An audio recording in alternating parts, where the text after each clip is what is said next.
Hi, everyone. I'm Dominique, And I'm Kristina. and we are your podcast hosts. And we are taking a little break between season two, right before we start season three. We thought it would be really nice for you to hear from Kristina. If you check out a couple of months ago, I did the interview format and answered all of the questions that we asked our previous artists. You haven't gotten to hear from my co host perspective yet. So today we've got Kristina here, and she's going to tell us a little bit about herself. All right. So I am from a little town called Ashburnham, Massachusetts. It's right up on the border of New Hampshire. Pre-COVID, I worked at Terrapin. And these days, my life is pretty low key. I mostly just kind of read and do different fiber crafts, and I do sunglass one day a week pretty much, and live a nice, peaceful life with my partner and with my mom And your cats. and my cats. So, will you tell them about when you started glass and what really got you into it? Because I think that the leap that you took into your glass life is a pretty impressive story. Yeah, so my first experience with glass was around, I want to say around 2013. I took a class with my mom. It was just like a standard kind of blow your own class. And I totally fell in love with glass. Um, Everything about it just sang to me like, this is the thing. I had always kind of been an art kid, and it was just, I knew right then and there that that was what I wanted to always do. And a few years went by. I never took another class. I never did anything else, even remotely involved in glass. I worked a bunch of crappy jobs that I hated. And then I was looking for a new path in my life, and I really wanted a fulfilling career. And I found a post on Facebook looking for part-time help internship kind of deal at Terrapin. And it said, no experience necessary. We'll teach you whatever as long as you're the right person. And I was like, what the hell? I was working like 50 hours a week at the time. And I went for this interview, and I was totally scared. Honestly. Wait, first of all, you were a manager at another position Yes. working 50 hours a week with benefits and everything, correct? Yeah, I was managing a store. I was working a lot, and I didn't like it. I learned a lot, to be honest. It taught me a lot of skills that I wouldn't have learned otherwise, like how to run a business. And I'm grateful for that. But I hated it. I didn't like telling other people what to do. and, but I loved everybody I worked with. And like, it was totally fine. It wasn't like the end of the world or anything, but I just wasn't fulfilled. Um, and Dom offered me a job, and she's like, well, we'll just kind of, I don't know if you're into doing flame working, but why don't you try it and see if you like it? And I was like, I don't even know what that is, but okay. And I didn't even know at the time that you could melt glass on a torch, to be honest. I had no idea that flame working even existed. And I really liked it. So I was like, okay, I'll do this. Whatever you want me to do, I'll do it. And I'll be really grateful to just get my hands on some glass. Um, and then I started working, instead of working 50 hours a week, I worked for Dom one day a week and wasn't really making much money, but I was so happy. Um, I was Wait, just, so make a note. So you left your full-time job for an internship and you took a leap of faith and you just did it. yeah. And I mean, I wouldn't have been able to do that if I didn't have all the support I had in my life. I didn't do it with like, I wasn't being totally reckless about it. I really definitely thought about it and talked about it and made a lot of really hard financial decisions. But it was the first time that I felt good about what I was doing. And then one day a week for a few hours turned into a full-time working my butt off and helping run the flame shop and teaching classes in the hot shop and helping run a gallery and doing everything under the roof that could possibly happen. And which I appreciate you for. And I mean, working all of those crappy jobs that I hated before really helped me be able to be that multifaceted and just kind of do whatever you needed me to do. And it felt good. Okay, so I want to talk a little bit about the business that you're creating. And I also want to talk a little bit about your past with your mom is an artist in her own right, and she did a lot of craft fairs and stuff. So I think that watching her and helping her with that growing up, I think that plus all of your experience with all your crappy jobs have helped you create your own business that you're working on now. Yeah, totally. So my mom, when I was a kid, she was self-employed and she made cat toys. And she did cat shows and pet shows and expos and all kinds of, every single weekend she was out doing some kind of craft fair or somewhere that she could sell what she was making. And during the week, she worked every single day. And I really saw how much she worked and how hard it was. But I also, I mean, I helped sometimes too. I had to go to some of these shows and help her lug in and out all the tables and crates of things. And, but I also saw how much flexibility it gave her and how she was able to do a lot of other things that other people weren't necessarily able to do because they worked for another business and they had a set schedule. That really appealed to me. But yeah.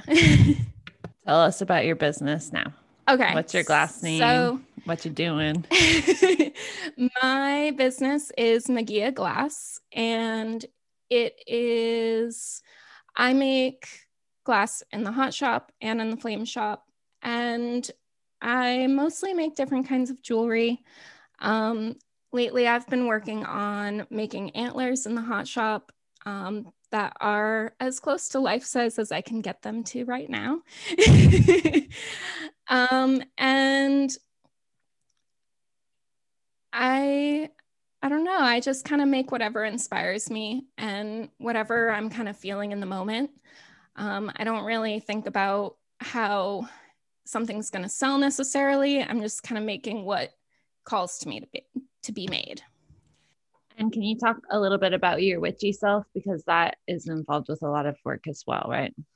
Yeah. So I have always been very like spiritual, and I am one of those people that collects and has a million crystals in my home and does tarot readings and all that kind of metaphysical stuff. And it's definitely something that helps guide me a lot. And I'm able to kind of stop and listen to kind of what, I don't know, the universe wants me to do, I guess. But I make things like wands, and I make hollow wands that I fill with different crystals and herbs, depending on what the intention is behind it. And I have done a lot of pendulum readings, and I make glass pendulums as well. And lately you've been exploring into like different funny characters and things like that. So you've been going into a whole different side of things. Yeah. I always loved cartoons even as an adult, I still watch cartoons sometimes. So it's just something that brings me a lot of joy, and I just have fun making cute little things. Thanks for sharing all that. Mm-hmm. So, do you want to get into some more deep dive stuff? Some of the things that I think are really special about you is the beautiful relationship that you have with your partner and the way that you're able to kind of help each other. And he's been supporting you a little bit through this time and supporting your glass journey. And you haven't been in that positive of relationships in the past. So I think that's cool to acknowledge that you have such a strong partnership right now. Yeah, I mean, we pretty much are like totally in sync people, but he is beyond supportive. And when I wanted to quit my job, it was like an immediate, like, okay, what do we need to do to make it happen? It's never been a faltering support, and we always just talk things out. I honestly don't think we've ever had a real argument. And we've been together for almost 6 years now. So we always just kind of have discussions about our feelings and where we're at, and figure out why we're feeling the way that we are, and kind of go from there and figure out how to make it so that we aren't necessarily feeling negative in any way. And everything we have, we just kind of like financially, we don't like split things or anything like that. It's just what we have is what we have, and we make do with what we got. And you have a really cool, unique living situation where you basically built out a condo out of your mom's house. You kind of have each other, but it's been a great way to survive through COVID as well, with you all in the same households, being able to help and support each other financially, physically, in all those ways. Yeah, totally. And I'm really grateful for it, even before COVID. It's just nice to, I mean, pretty much every other culture besides in the US, people live in multi-generational homes. And it's kind of weird, honestly, that we don't. In the US, it's like as soon as you're 18, you want to get out. And I mean, I did. When I was 18, I left, and I didn't really think that I wanted to be in the kind of living situation that I am now. But it definitely has been a good thing. And we all have our own space. I mean, like you said, we built like our own apartment space. We have our own kitchen, bathroom, what have you. We can go days without seeing one another, but we can also see each other every day if we want to. And it's kind of made us our default bubble with COVID happening too. So that's been good. So I was hoping that you would be comfortable sharing some of the harder stuff. I know that we both deal with a lot of the same things that a lot of the people that we have interviewed have dealt with. And I thought maybe you could give us a little bit of your perspective on that, and also how you personally find ways to work through some of the stuff. Yeah, I mean, to be honest, I've dealt with depression since I was a little kid. It's just something that I have learned to live with, if that makes sense. It's always something that's there. It's never like totally gone. And I mean, some days are better than others. I would say that lately I've been having more good days than bad days. But when I have bad days, I kind of just let myself sit in it, to be honest. And maybe that's not like what the wellness gurus would tell you to do or whatever. But I just kind of wait in it and let myself feel all the feelings and acknowledge them. They are what they are. You can't just like pretend they don't exist, because then they're just going to keep existing. And I just kind of acknowledge them, maybe sleep for 3 days, but mostly I'm able to just acknowledge it, sit in it for a little while, and move on. And having a schedule definitely helps me too. Having a reason to kind of make myself get up out of bed. So that's always helpful for me too. Having routines is really good.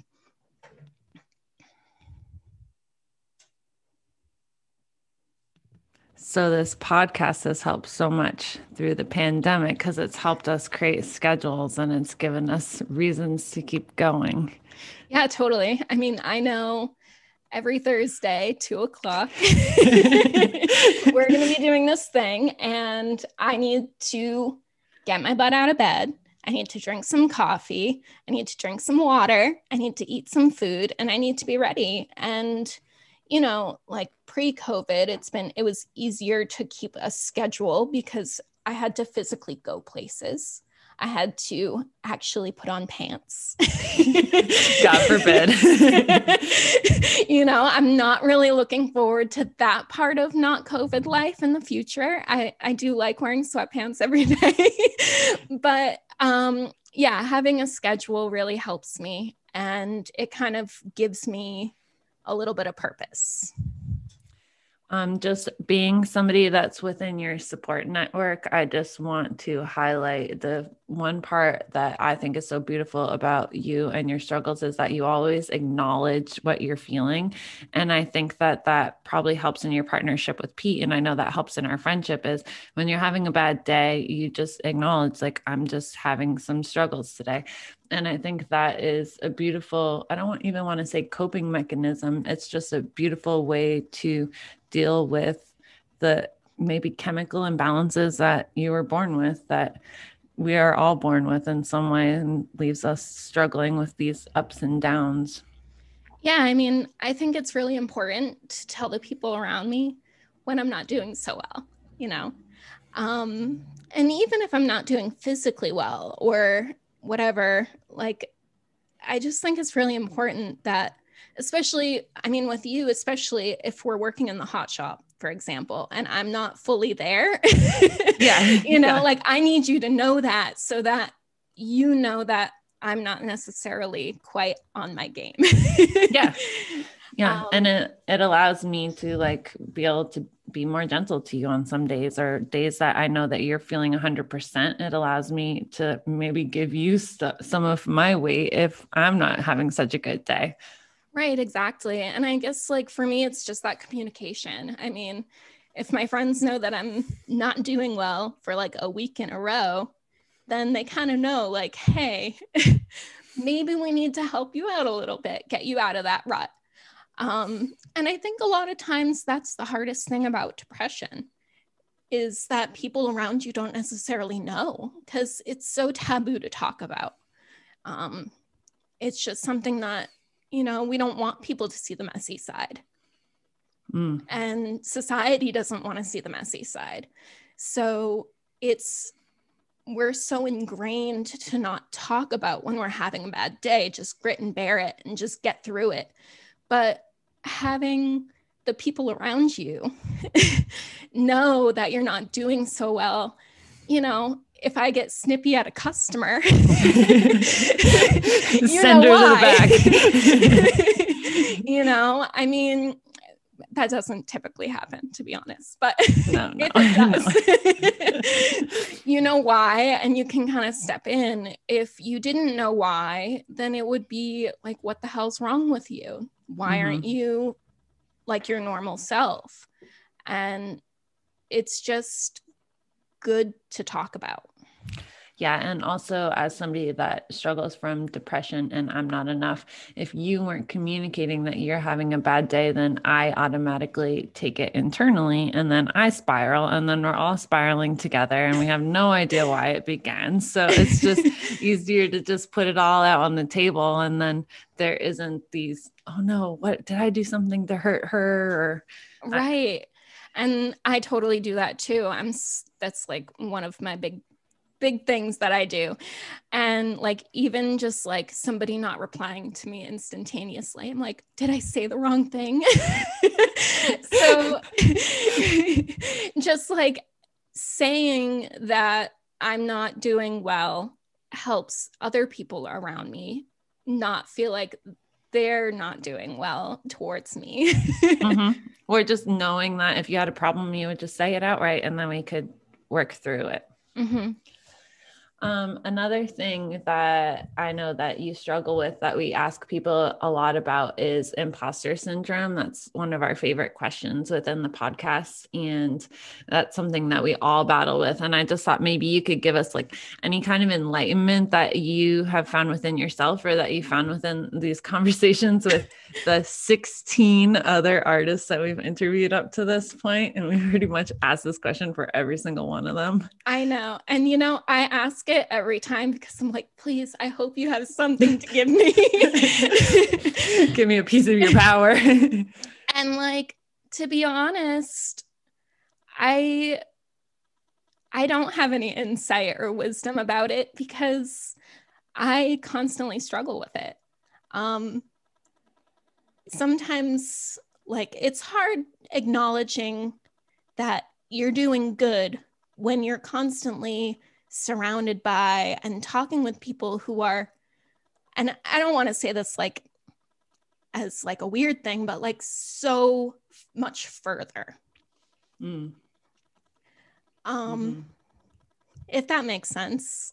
Like, I feel like, I mean, I've only been working in glass for like 3 years now, almost 4 years. So for me, it's hard sometimes to acknowledge that like, I'm not at the same point that like you are in my own career, in my own skills even. And it's hard for me to be like, yes, this is good work. Like, and I think that the only thing that helps me through that is just to keep doing it. Totally. Totally. I mean, it's hard. It's just something that's hard and you just have to kind of work through it and just keep doing the thing and let yourself get better. Yeah. Give yourself the grace to not be perfect. Never perfect. Which anybody who knows me knows that I cannot deal. And I mean, glass for me has been really good for that because I have to finish. You can't just like keep flashing a piece for eternity. You have to eventually finish it. Yeah, you got to put it in the kiln, put it away. You got to put it away and you got to just brush yourself off and try again and do it again and again and again and again. And then eventually you'll kind of just stop looking at the social media and just look at your first thing and then your most recent thing. I mean, I keep the first of everything I make. And that really helps me. Just acknowledging that like, you're not in competition with other people. Like you're just in competition with yourself to be the best self that you can be. And like, what would your definition of success be? Making enough money to live and make glass every single day. Bum, bum, bum. All of our dreams. That's like, all we want. All I want. Like, I don't like, I guess for me, like, it wouldn't even really matter if people were buying my work. If like I was just somehow making enough financially to be able to just create whatever I wanted. That would be success to me. Having the space and the freedom to just make whatever I want, whenever I want. And just to have like basic life necessities. Yeah. I mean, I'm not talking like living in luxury or anything, but like paying my bills on time would be cool. Yeah. Like taking a little financial weight off of Pete. Yeah. Maybe go on vacation once a year. Like, yeah. Totally. Anything else that you want to say? It was beautiful. I'm just trying to think of other questions we've asked people even. Maybe you want to share to everybody what the podcast has meant to you besides how it's helped with the schedule. Like we talk about this all the time, but will you just share with everyone like what we see this growing into or how it's helped us? Yeah. I mean, hearing that other people in the industry, like people that I look up to, that I'm like, wow, you make such beautiful work and you're what I would consider to be successful. And hearing that everybody else deals with the same things. Honestly, it just makes you feel less alone. It makes you feel like maybe I'm not so weird. Yeah. You know, I mean, there's a lot to be said for solidarity. Mm-hmm. And for everybody else bearing their soul and just sharing all these things that they struggle with, and seeing that literally all of us struggle with it. It's good to talk about. Just Mm-hmm. like earlier when I was saying, like, I just acknowledge my feelings and sit through it and let people know around me how I'm doing. It's the same thing. It's just normalizing it and talking about it. And eventually, I don't know, maybe someday we won't all be suffering artists. Mm-hmm. Or at least not silently suffering. Right. I mean, it's always like a trope that artists are always suffering, and that's the way that great art is made, you know, but like, does it have to be? Mm-hmm. Yeah. Or I think our sensitivity is what draws us to this path. And then our sensitivity is what also brings us down. Yeah, totally. I mean, I'm super sensitive, you know. I'll remember something negative somebody tells me for the rest of my life. Yeah, totally. You know, but and like even just like things around in the world that happen that are negative, but it's just like talking about, I mean, like systemic racism and like all these other things. Like talking about mental health is so important to just make people acknowledge that it's real, that pretty much everybody's dealing with it in some way, and just stop talking about it like it's nothing. Mm-hmm. And start doing something about it. Mm-hmm. Yeah. And there's like this toxic view of just be happy and just get over it. Just throw all that out. Yeah, no, I'm definitely not that kind of person. I mean, yeah, going for walks outside in nature will help your anxiety somewhat. But like, really, if you're dealing with these things every day, your whole life, pretty much, like, is going out for a nature walk really going to be the cure? You think that like people haven't tried that? Like, yeah. I think it's little things, and it's also creating a safe space for you to feel those feelings. Mm-hmm. Like it's both. It's the little things, you know, stretching and being mindful of your body and moving, drinking and water, and I don't know, eating like vegetables. You know, so like all those things are important for your mental health, but like so is talking about it and making it normal, and so is being sad. You totally. know? Mm-hmm. Leaving space for it. Mm-hmm.